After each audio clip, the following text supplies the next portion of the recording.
Hello, Shirley Adams here with the 7th program in Series 3 of The Sewing Connection. Some sewers are still afraid of sewing with the synthetic suedes for a couple of reasons. Considering the cost of the fabric, they're afraid that, one, what if it goes out of fashion? Well, the answer to that is simple. Make the faux suedes or any expensive fabric into a classic style which will be fashionable for a really long time. And then the second fear is, what if I gain weight? Well, that's what we'll deal with now because I want you to know ultra suedes can be altered, so it's not a tragedy. For example, this suit that I made a while back, I really liked it. It's my original design.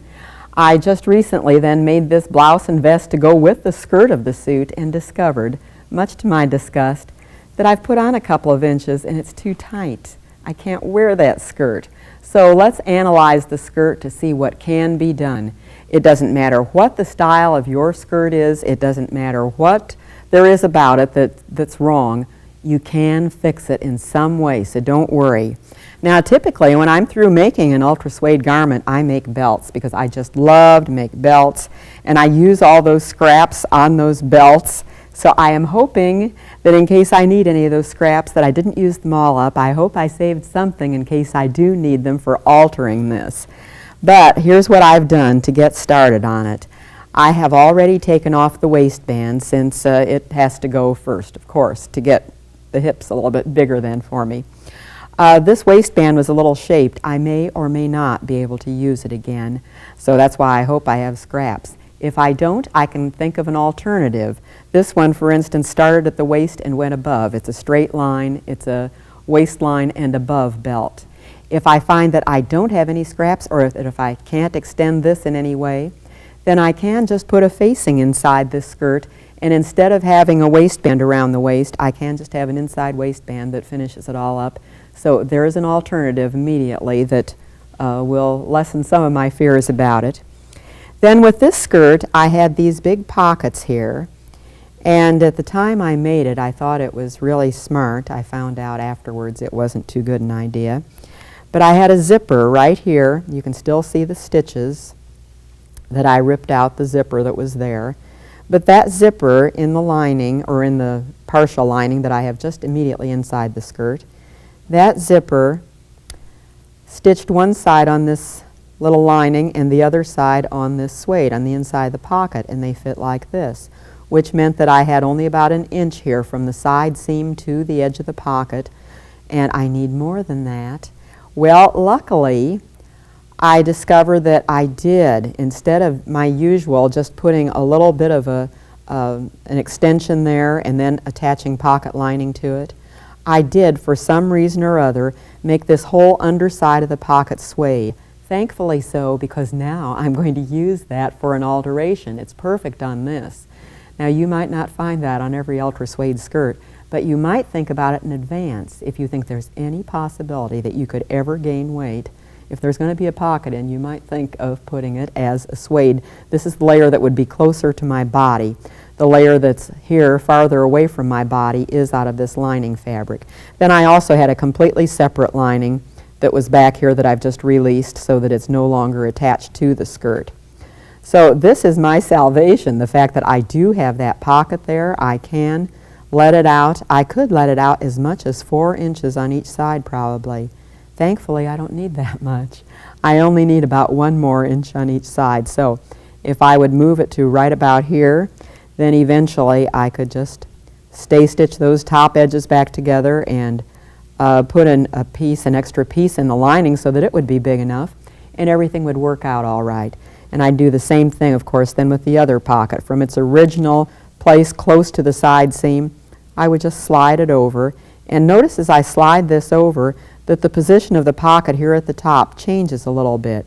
It comes up in order to make the pocket flat. That's all right. I will not try to fight it because I'll have a big error on my hands. To make this fit my body nicely, I will just keep this flat, which means if I would let it out this much, which I'm not, a little bit less, about this much I'll let it out, but see how the pocket now comes up above? That's quite all right. I'll just trim off the excess. It doesn't make a bit of difference. So here I have my skirt And I've already tried this on earlier, and I found this is all I need, just an extra inch on each side, and it's altered.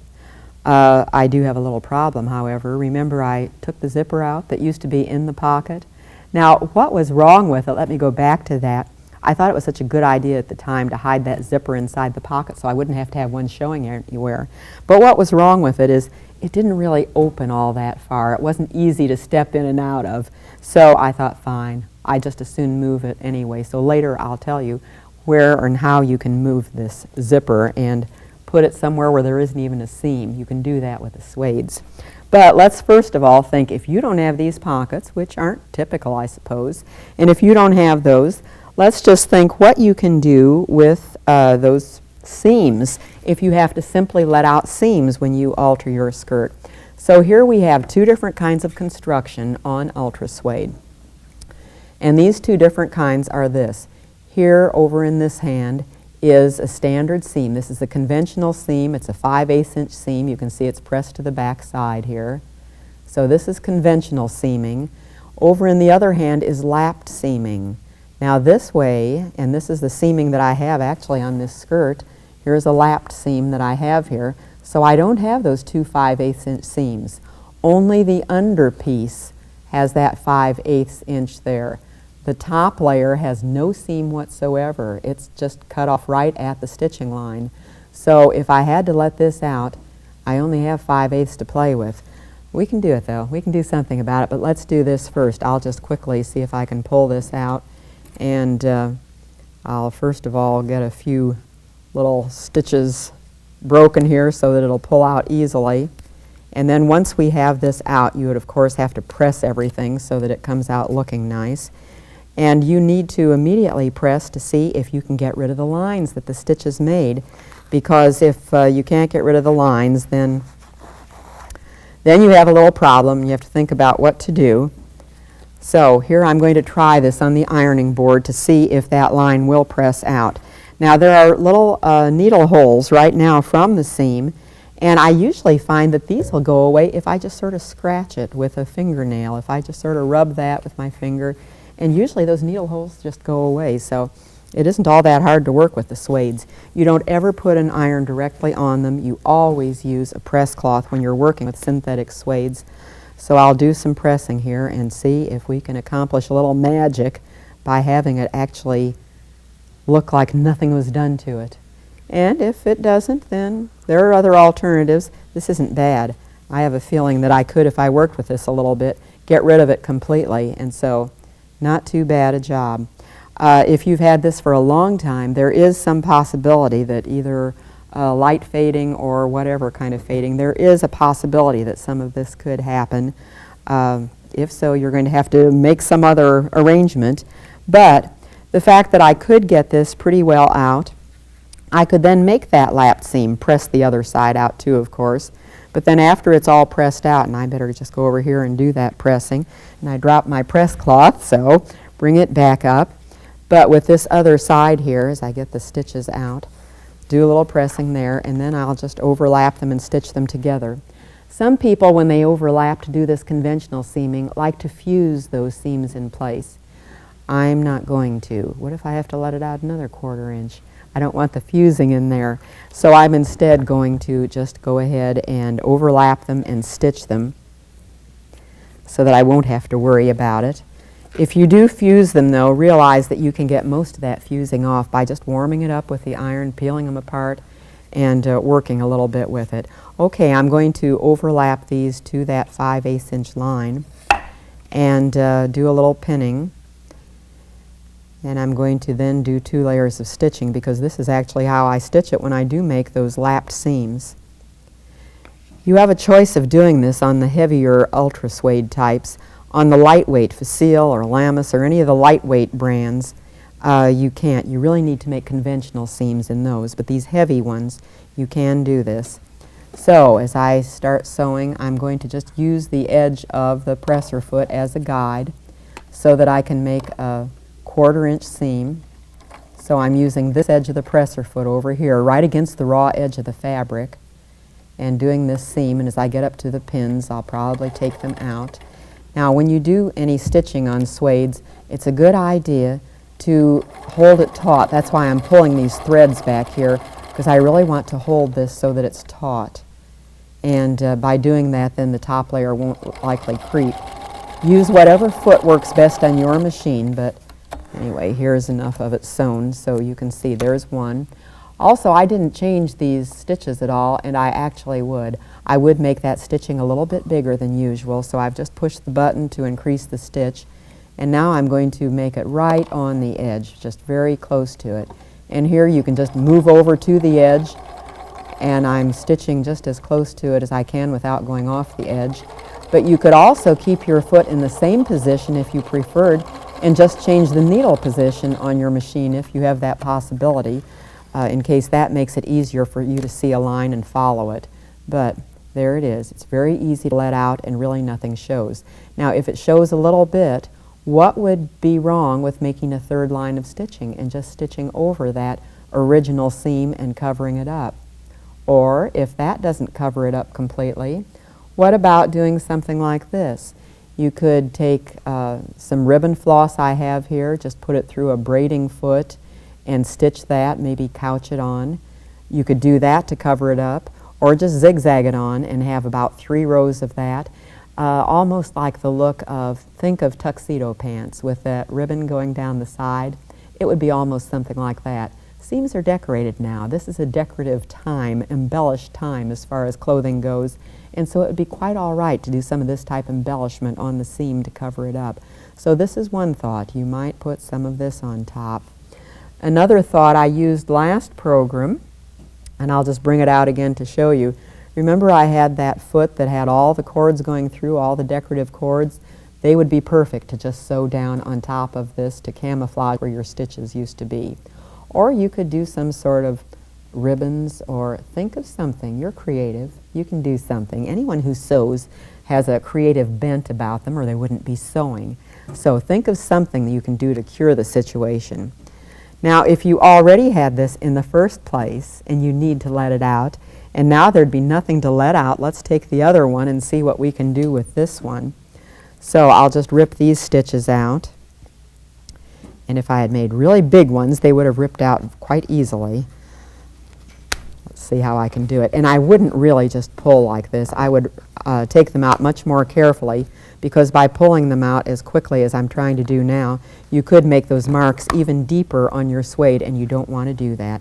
So it would be a good idea to very carefully pick them out instead of doing such a quick job as I am doing here. Okay, I love it when I don't actually have to wear this later, and therefore, if I don't do a perfect job, it's nothing tragic. Okay, do we have them all out? I think, yes. So now we have 2 pieces. But this I have to let out. And how are we going to do it?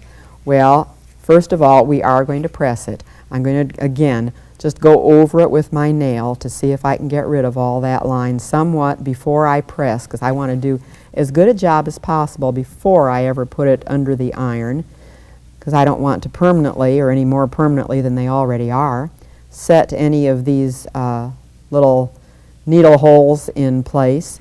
Now on the suedes with their rough texture, you can do this very nicely. If you're working with one of the synthetic leathers, you can't do it as easily because of that smooth surface.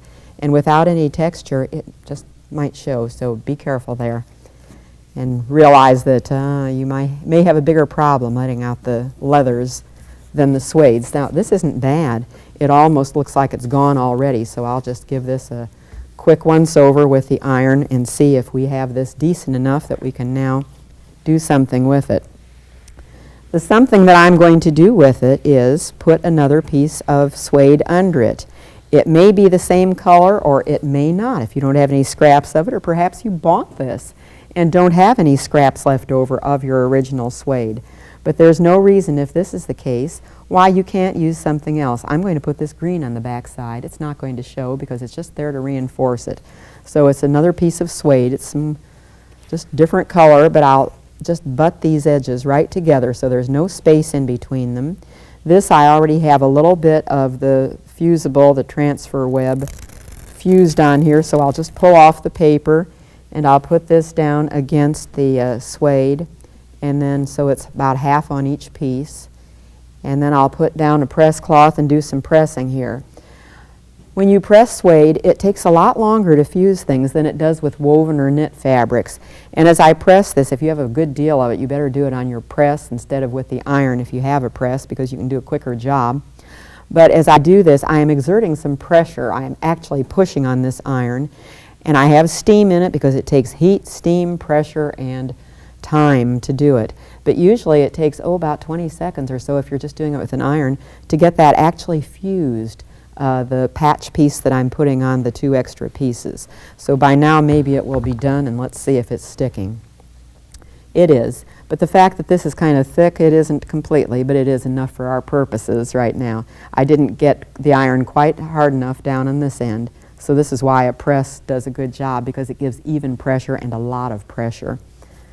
So with this, I can then just do a couple rows of stitching and it won't look too terribly bad. Now I started to say this takes more time than other fabrics do to fuse because it's thicker and it's dense, and because of this it just is more time consuming. So here I'll do some more layers of stitching, and these are going to be just stitched onto that back piece so that everything's reinforced. So I'm doing a 1/4 inch stitch here. That would mean I would do a 1/4 inch stitch on each side. And I'm going to do it that way, and then I'll put another stitching row closer. So I'll probably on this end up with 4 rows of stitching, just because I want it to really hold firmly, and especially since my little patch on the back side is a different color, I want to make sure that they do come right together and cover completely. So we'll do another row here, and this row I'm going to do closer. Let's see, maybe about this close. I'm watching the little gradations there in the foot so that I can decide how to make a straight line. So with this one, about here looks good. And because this is fused, I really don't have to pull this. I can really just let it go and not hold the layers taut because they're already nicely in line and don't need to be pulled any tighter than this. So I'll just let it go this time. And hopefully these are about, I would do it more carefully, of course. Slowly, carefully, to make sure you do a perfect job. And by the time I have the 4th row here, and especially because these would be in the same color as your suede, you wouldn't really do a contrasting color, more than likely.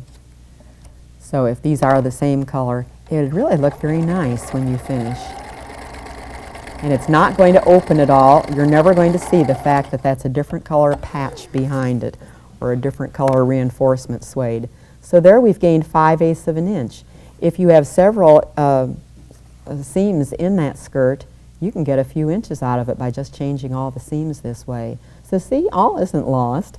If you do have something tight, your wheels are spinning already, I'm sure, and you're thinking, yeah, I really can do something to improve that. So with the seams, this is how it can be done. Oh, and you just said, but what? You gained 4 inches and you can't open it that far? Oh, okay, well let's see what we can do about that then. What I have here is a completely different color. I don't have any scraps, let's say, of my purple here. So I put some turquoise, some deep blue-green behind it, and I want to do a little seam. That would mean I have a seam on each side here. Here's my skirt that I've opened up to make something much bigger, and I've put that contrasting fabric behind it because, as I said, this is a time of a lot of embellishment, and it's quite all right to have this. It doesn't necessarily look like you gain weight and that you need to let this out if you just do something a little decorative with it. If you would just put a piece on each side of this suede and nothing else, then you might look like, whoops, she added a little bit of weight there. But if you can do something decorative about it, then it looks like it was done on purpose. So here's what I've done. I've overlapped this piece about 1 inch here, and I fused it, not the whole distance, but I only fused with a little bit of the fusible web. I only fused right under this edge over here. I'm leaving it loose out at this edge because I want to make a few cuts in it, as I've already done here and stitched a couple of those down, and I'll make another cut here to show you how easy this is to just cut it with bigger shears, or however you can cut it straight, or if you want to, take your little scissors, whatever you can do the best job with. And I've cut these loose. Now I didn't cut them in these curvy shapes, notice, because when you start to do the stitching, you do the curving as you stitch. So I'll start to do a little stitching on this, and after it goes a few stitches, I'll just do a little design with this by moving it slightly, letting it go over this way, and I'll cross my former little ribbon, and then I'll come back again. And when I get way to the bottom of this, and I'm going to hold on to that tightly, but when I get way to the bottom of it, I'll push it in the needle down position so that it holds. And with the needle down in, I'll just lift the foot and turn around and come up the other side. And this doesn't look bad. It looks like, oh, this is kind of a fun project. Nicely embellished. Now this is only one small example. You can think of all kinds of other embellishments you might do. And when I get to the top, I'll turn again and do the other side of this and curve it around in some other ways, and maybe curve it back against itself so that it doesn't only go over the different color, but so that it also would come out over this similar, the very same fabric. And by doing something like that, oh, it really looks artistic, doesn't it? Okay, but even though you can do all sorts of wonderful things with this, I still don't have a zipper in that skirt, remember? So I've got to do something to get a zipper in since I've taken it out of the pocket. And that something that I'm going to do is putting a zipper in the back of it. There is no seam in back. It's just, I'll pick up the bottom and you can see, it's just all cut in one piece, the back of this skirt. So without a seam in there, this is how you can put a zipper in. And I'm going to put down the steps here so that you can see what they are as I go along. I'll move this seaming out of the way and put the zipper down. Step one is going to be to just draw a line wherever you want the zipper to be through the suede. So I'll take out some over here and draw a line and get this all ready to go and put on a new foot so we can get that zipper in. And I'm showing you all these steps so that you can remember them a little bit more clearly if I keep it all here. So first of all, I want to draw a line. I've already drawn that line, and with this line I am going to fuse. I'm going to cut. That's what I'm going to do. I'm going to cut this line first of all, and then I'm going to fuse a piece down on top of it. Okay, so here's where my zipper is going to be at the back waist, and I'm going to fuse a reinforcement piece in back of that. So here's my reinforcement piece. I'll just fuse this first, and then I will cut it out and put it down on top of my open seam here and fuse the two together. And if I run out of time, then I can talk you through, since you see the finished sample down there, I can talk you through the rest of it in case I don't have time to do it all. Okay, I'm going to cut out this little place, and this is probably about 1 inch longer than the zipper would be. And I'll take the backing off, put it down on top of my skirt, and fuse this in place. And then after this is fused in place, then we can do some stitching. So the stitching we're going to do is going to be, first of all, just around, as you can see over here, I'm first going to stitch just around that cut. I already have it reinforced on the back side, and I need to fuse real close to that, about 1/8 of an inch away. So I actually would rather have a straight stitch or a zigzag, a multi-purpose foot instead of a zipper foot for this. But I've already put the zipper foot on, so we can stitch with that. It's okay. Now it's easy to know where to stitch because you already have this cut in here. You already have that slash to know where your guide is. So I'm just going to stitch real close to that. And here we'll stitch all the way around it. And once you have this stitched down to the bottom, and stop there and go across and come back up the other side. Okay, and back up the other side. Then after you have this line of stitching done, then we're ready to put the zipper on the back side and finish it up the rest of the way. So with the zipper on the back side, and notice that this zipper is longer than my little space is here. Some of you who find it's hard to go around a zipper tab, as it would be when the whole zipper is there, might do it this way. What I'm going to do now is put this longer zipper in back, and I'll probably take some glue stick or tape or pins or whatever I want and put it down, right side down against the zipper. And I'll turn it over, and then I'm going to put a piece of tape on the top side, and that's so that I have a guide to follow. If I just put this 1/2 inch tape right here covering the center of the zipper completely, then it's easy to stitch straight down and across and back up again. And that's what I've done in this step. I've stitched down, across, and up. And after I get that done, then I can just very carefully cut through this area. And I say carefully because, of course, I have the zipper there in back. So what I would do is cut down here very carefully with the zipper all stitched in place. And then after it's cut, stitch across the top, and then you can actually cut off the top of the zipper once you have the tab down here where it isn't in the way. So, not too hard to put in a zipper where there's not a seam as long as you have these suedes instead of woven or knit fabric. Well, you can see that altering what you thought impossible is just not a problem if you apply some really good creative thinking. Next time we're going to think creatively again, so come along and discover how a complete non-artist can really do some lovely things if you just distort the facts.